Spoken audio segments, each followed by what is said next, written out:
He's a skilled assassin between the ropes. A boxer's mind in a bruiser's body.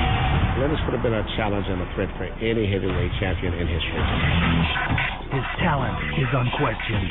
His life, the subject of constant speculation. He's not gay. They had this thing that he wasn't British.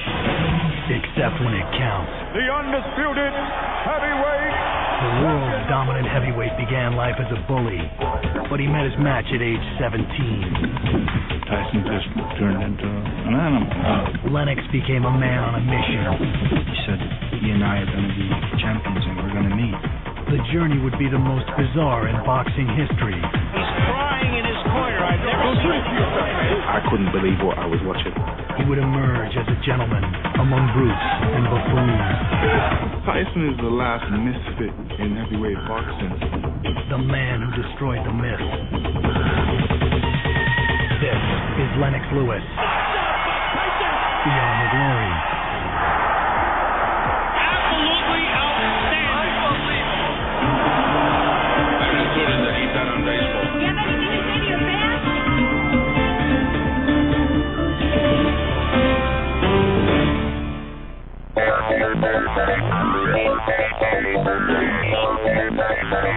A decade into his professional career, Lennox Lewis seemed to have it all. A championship belt. Heavyweight champion of the world.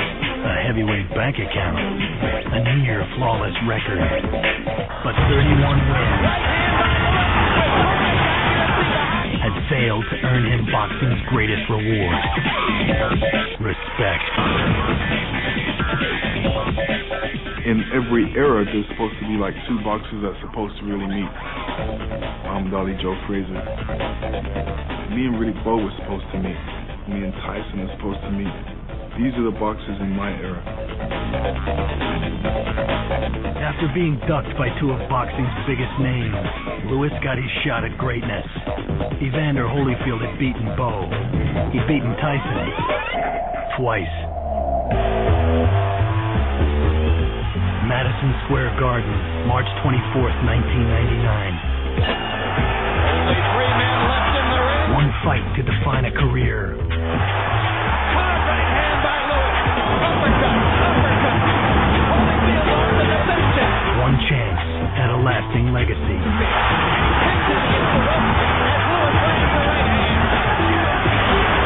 Lennox dominated one of the legends of the game, only to suffer at the hands of the judges.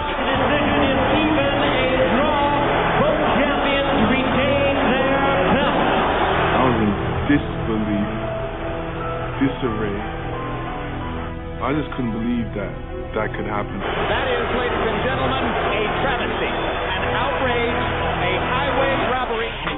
The draw left Holyfield the world champion, but the fight earned Lewis more respect in and out of the ring than he had ever won in victory. When they ask who the best heavyweight in the world, doesn't matter who's got the belt, they're going to say Lennox Lewis. In a sport notorious for corruption and unsavory characters, Lennox Claudius Lewis has long been the exception. A man of character, courageous in the ring, cautious and calculating in real life.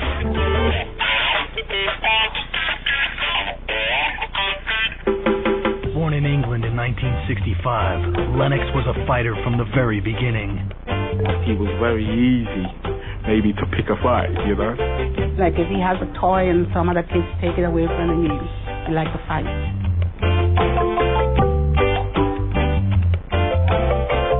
He grew up in London's tough East End, playing soccer with his half-brother Dennis.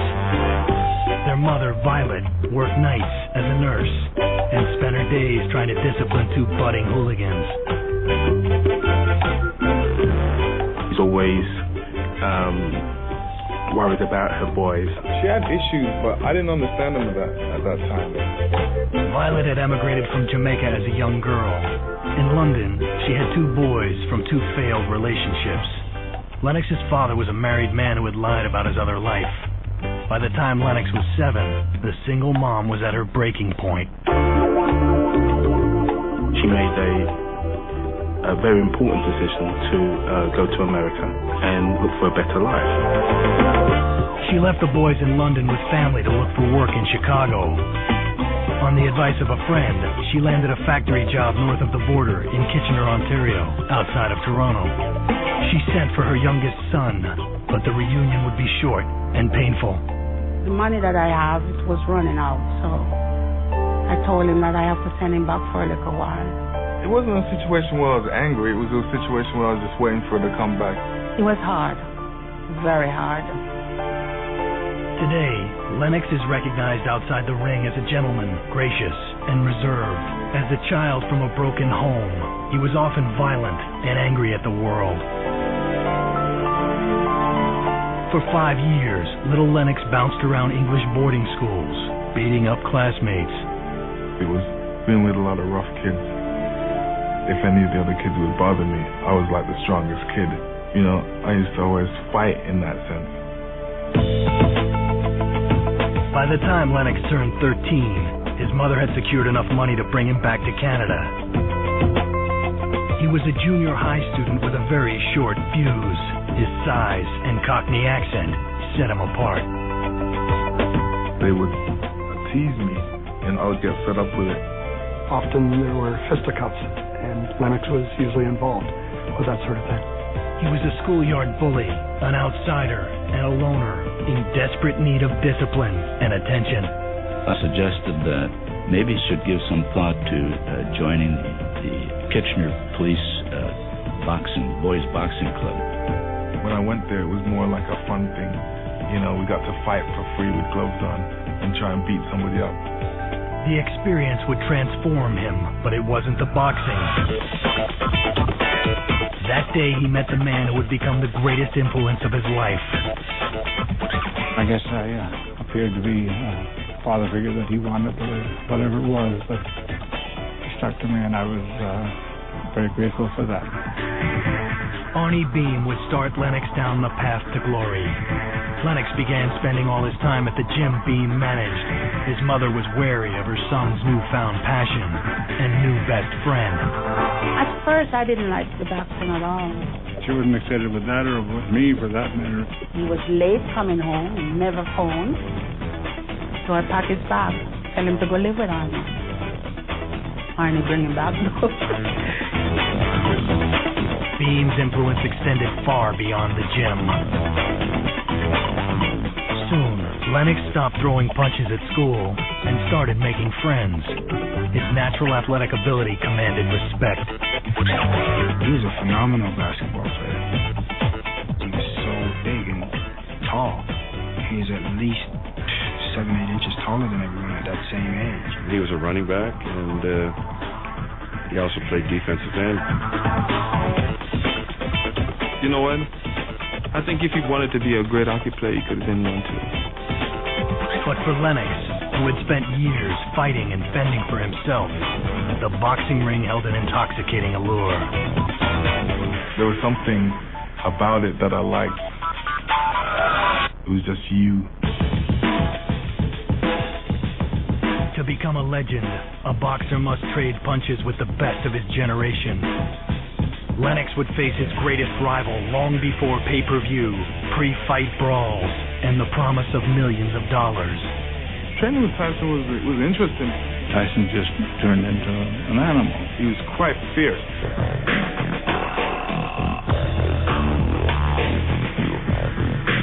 He would become Great Britain's best boxer in more than a century.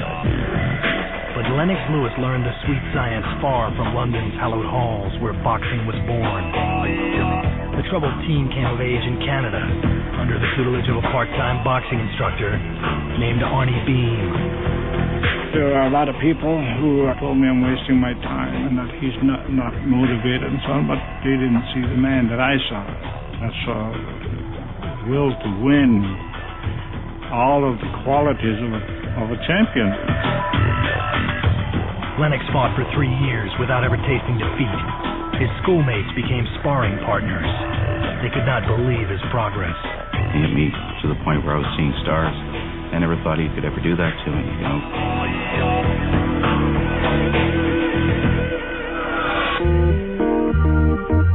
By age 15, he was a Golden Gloves champ. The boxers in his age group were no match for Lennox, so Arnie moved him up in class. His first opponent was an 18-year-old named Donovan "Razor" Ruddock. That's the first time I fought somebody as big as me. Razor just manhandled him, and that was frustrating to him. The fight was close, but Lennox took the loss. He considered throwing in the towel. He said, "I'm not going back." So, okay.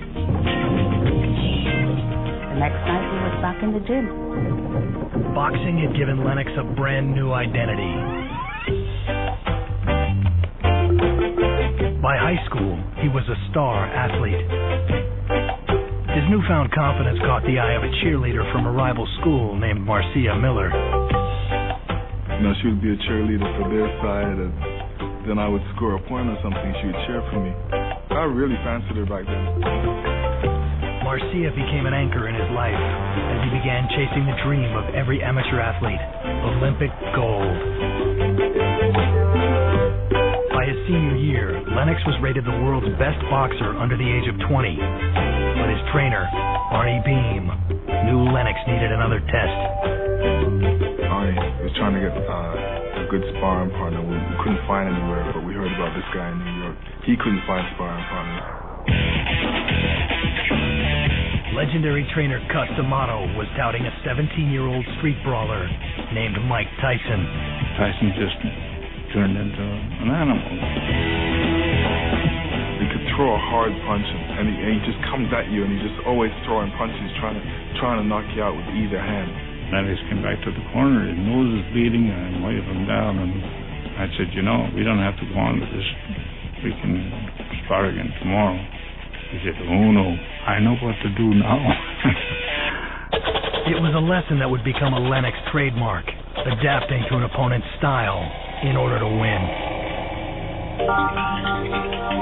By the end of 3 or 4 days of sparring, he had Mike frustrated and under control. And he came back and he had all these pictures, and he said, his trainer, Cus D'Amato, told me that we are going to fight for the world title one day. He and I are going to be champions, and we're going to meet.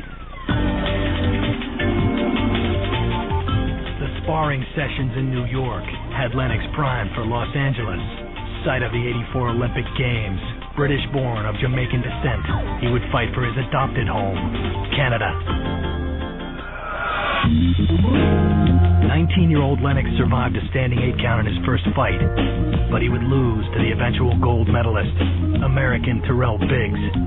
Lennox showed me in that fight that he had more heart than Terrell Biggs. The only thing that pulled Terrell Biggs through that fight was his experience. Even in defeat, Lennox and Arnie had served notice to the heavyweight division. They returned to Canada and were besieged by big money offers from professional boxing promoters. One thing you know about Lennox, he doesn't make any moves without calculating the gains. At that point, I was taking chess real serious, so that kind of helped me as far as what I wanted to do and what I wanted to achieve. At 19, he developed a long-range plan for his life. His only concern was for his mother, Violet. He said, "But you need the money." I said, "No." And I said, "If you want to go to the other Olympics, you have to make it. Don't turn pro." And he didn't. Money was scarce.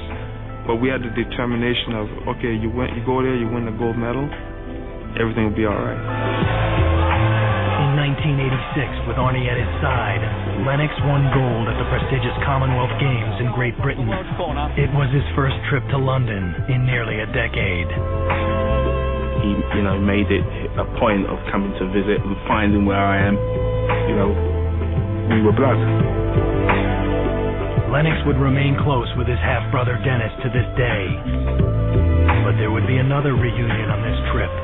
Lennox sought out his biological father and met him on the streets of London. We spoke for a little while, took a little walk. That was basically it. I said, "Well, what was it like, Lennox? What was what like?" I said, "Well, you haven't seen your father in 10 years. There had to be some kind of reaction." "Arnie, that man could never be the father to me that you have been." That brought tears to my eyes, you know. What alcohol does to you. And I've actually seen Arnie in different states, you know, sometimes past. I don't even know who you are or whatever. So I realized that this is serious.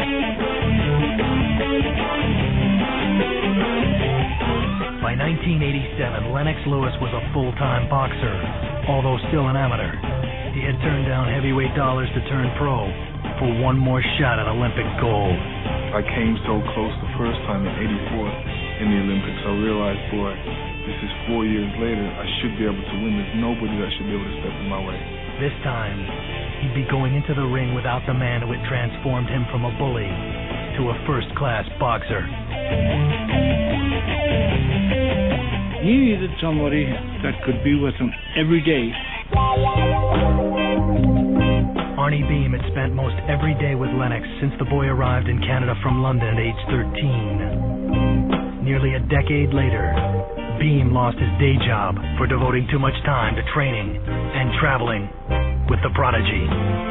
I was paying the rent for the gym out of my own pocket. Because I lost my job, I had to give up that gym.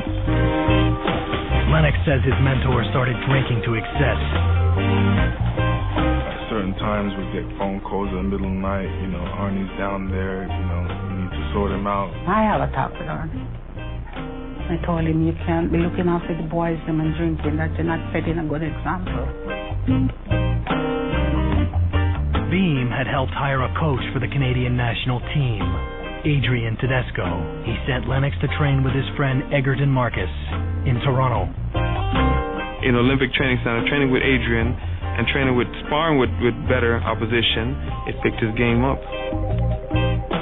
I missed him, but he never lost track of me. He never forgot about me. Lennox arrived in Seoul, South Korea the following summer, determined to make his patience pay off in gold. He cruised into the medal bout against the favorite, American Riddick Bowe. Bowe got the best of him in round one. Second round, realizing that he cannot win the fight the way it was going, he just physically overpowered our American heavyweight. They were screaming at him in the corner, and Lewis has come out inspired. The referee stopped the fight in round two. And the winner is Lennox. Called me that night, and he said, Arnie, that right hand was for you. I said, yeah, good. I said, but I have a question. He said, what's that? I said, what took you so long? 4 years of blood, sweat, and tears had finally brought Lennox Olympic gold. Came back home, he had the medal. And all I could think of is 4 years before that when he'd come back home from the LA Olympics and he said, I'm gonna win the gold medal, then move on from there.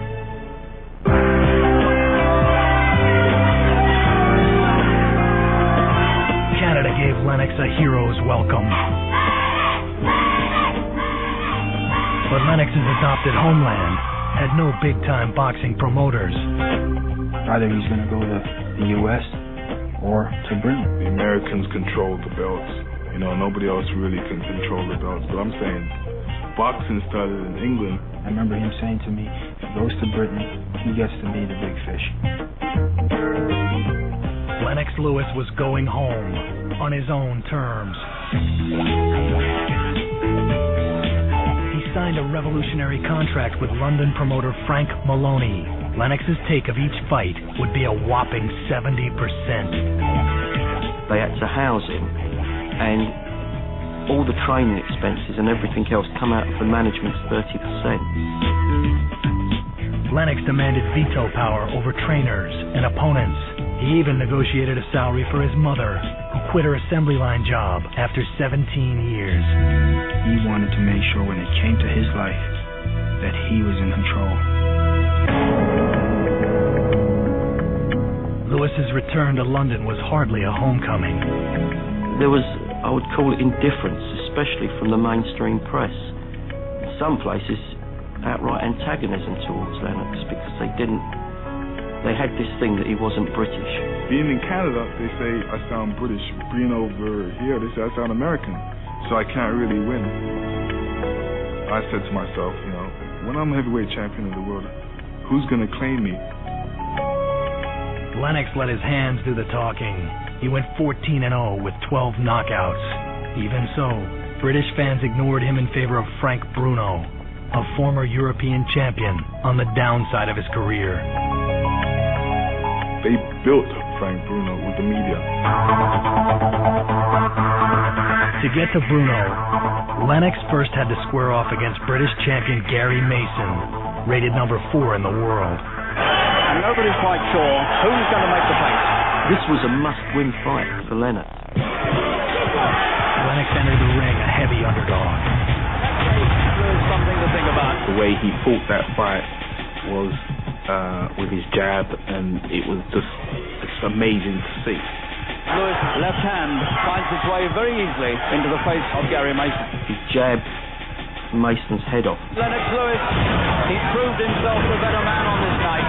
The Mason fight made Lennox a legitimate contender for the heavyweight crown. The British press was less than impressed.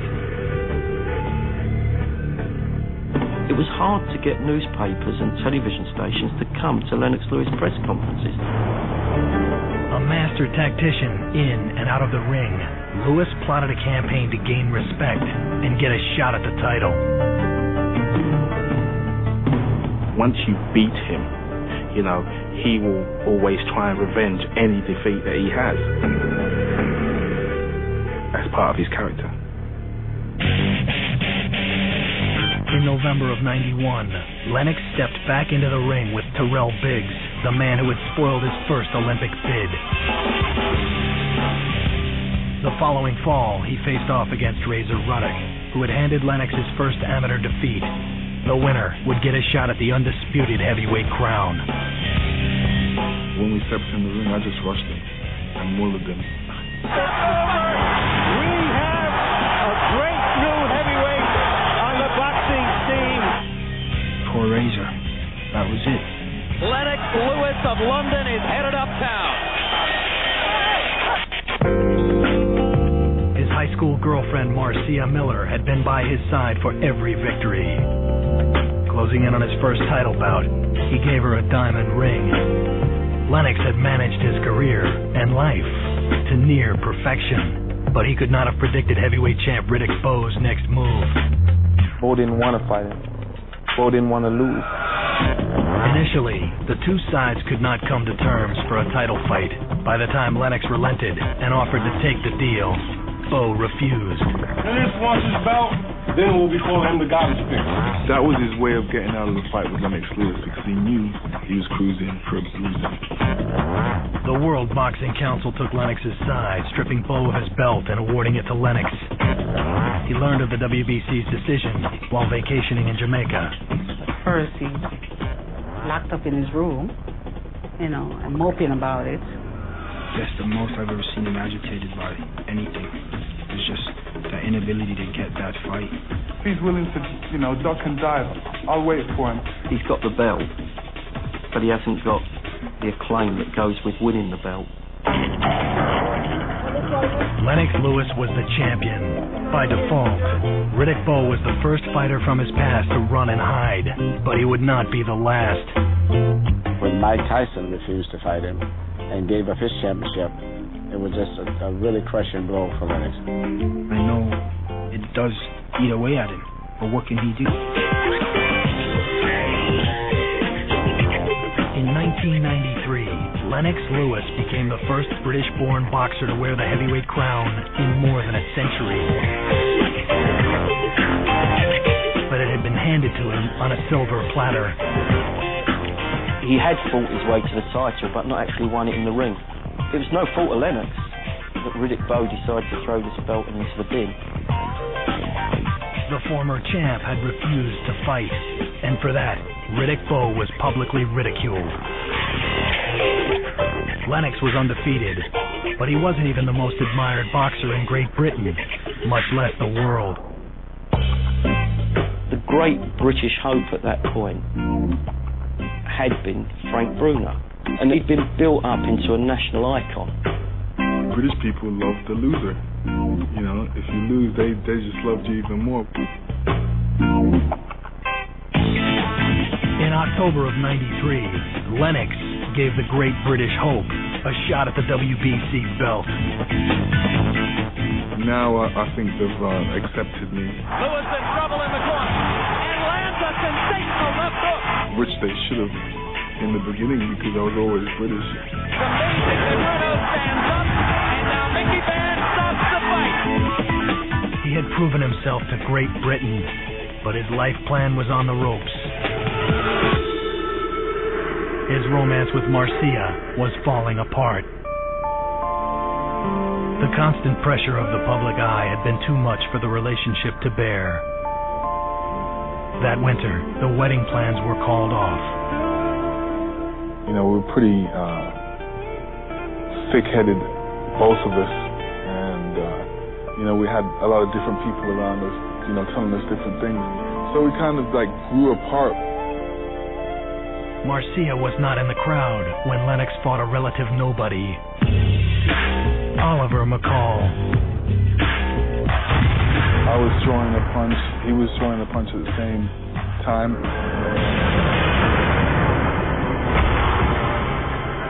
I got caught with it. What is this? I can't believe what I just saw. For the first time as a pro, Lennox tasted defeat. His reign as champ was over. There were, of course, those that called him to question his right to have ever been champion. Lennox actually turned to us and said, listen, why are you all sad? It was like a weight was lifted off my shoulders, you know, a burden, you know, all of a sudden, okay, I slipped, you know, I'm not perfect. He lifted everybody up in that room, and we all got up and said, right, let's go, let's get out there. Ever patient, Lennox shied away from the spotlight and waited for a chance to win a title in the ring.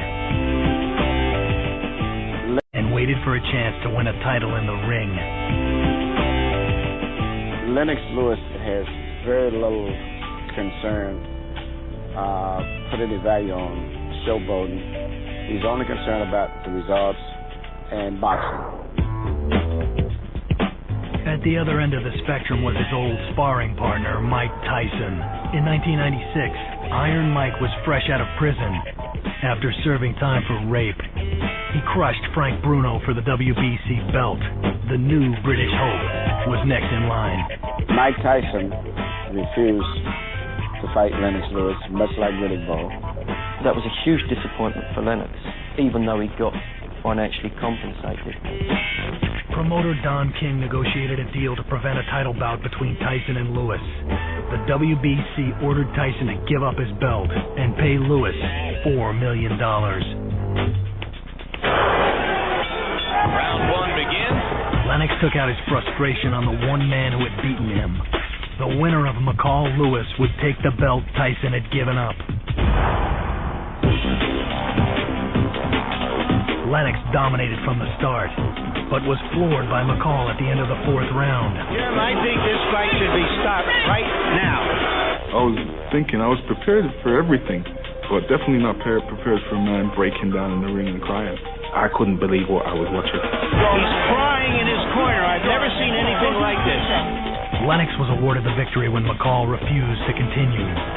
Twice he had won a hollow championship, after twice being ducked by the opponent he'd sought. He kind of accepts it because that's the fate that he's been dealt. But inside I wonder if it doesn't like eat away at him, because every time he comes to get his accolades, his time of greatness, something happens, some weirdness happens. In a sport built on hype and public taunting, the two-time champ was labeled boring by some sports writers. Others speculated on his private life.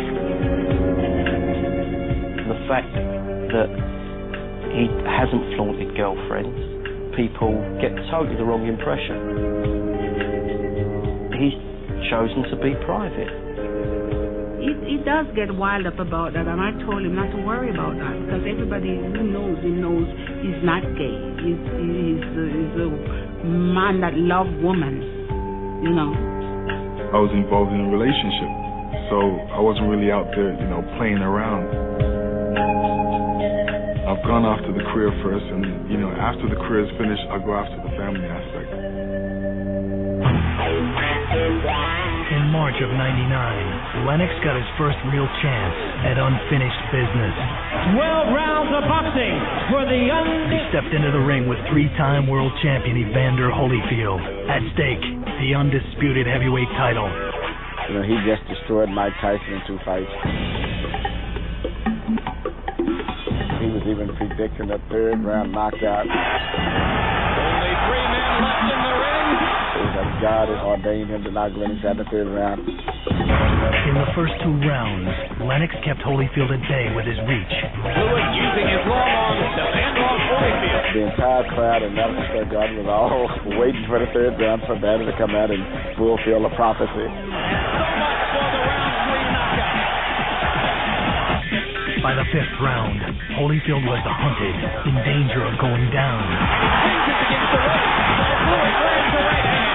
Holyfield, after a certain point of the fight, just gave up trying to fight. Holyfield now seems to be just waiting for the bell to ring. What was supposed to be Lennox Lewis's crowning achievement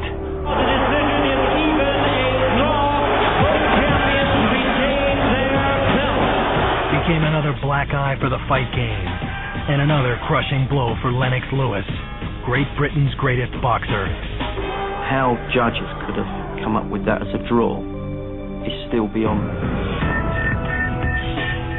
Although considering Lennox Lewis's history, it should not have been a surprise. His homeland hardly claimed him. Every triumph had been tarnished. They ripped me off, yes.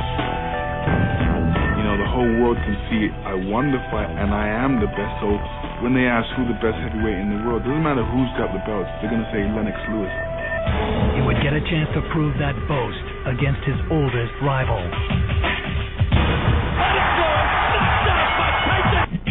In the fall of 1999, Lennox Lewis had the sporting world on his side for the first time in his life. He had battered a heavyweight legend into submission, only to come away with a draw. It was almost an international incident. There was even a talk that British fighters or British sportsmen shouldn't go to America again because, how can we get results like this? They're just totally unjust. The uproar helped force a rematch. This time, the decision for Lennox Lewis was bittersweet. The first fight, everybody said, you should have knocked him out. Then I'm going in the second fight trying to knock him out, and that's another mistake. It just makes me look down.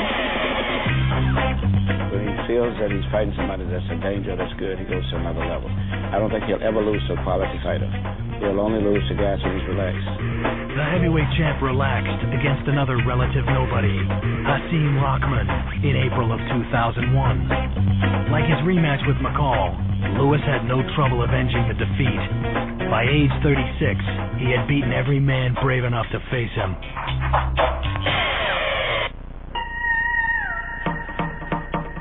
In 2002, Tyson would take the fight he had refused 6 years before. At the press conference in New York, Mike just was there. As he had done to Holyfield in the ring, Iron Mike attacked with his teeth. Mike hit him on the leg.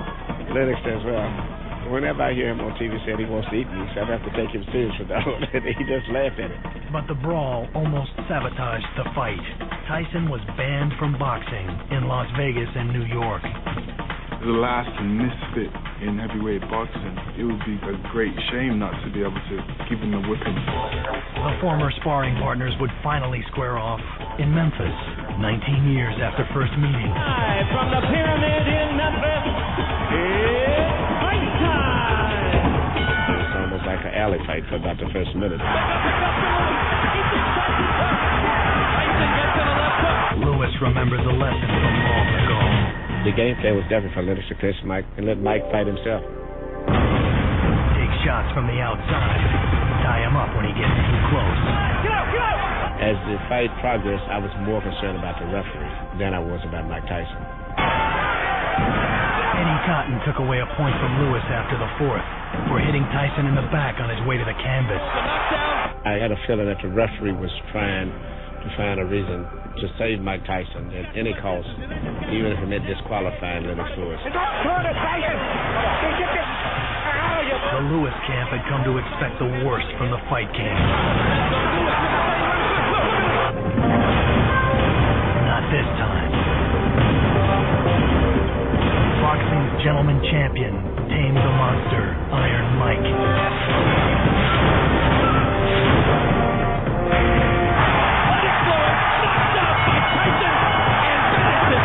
After the fight, Lennox, that little boy I was in the room with, and we were kids together, it came out again. There is nothing left for Lennox Lewis to prove. All that remains is a record of his glory and a debate about his legacy. I would love for history to just speak it the way it is. Reality, I mean, I'm basically making my history. My problem is, will they write it down correctly?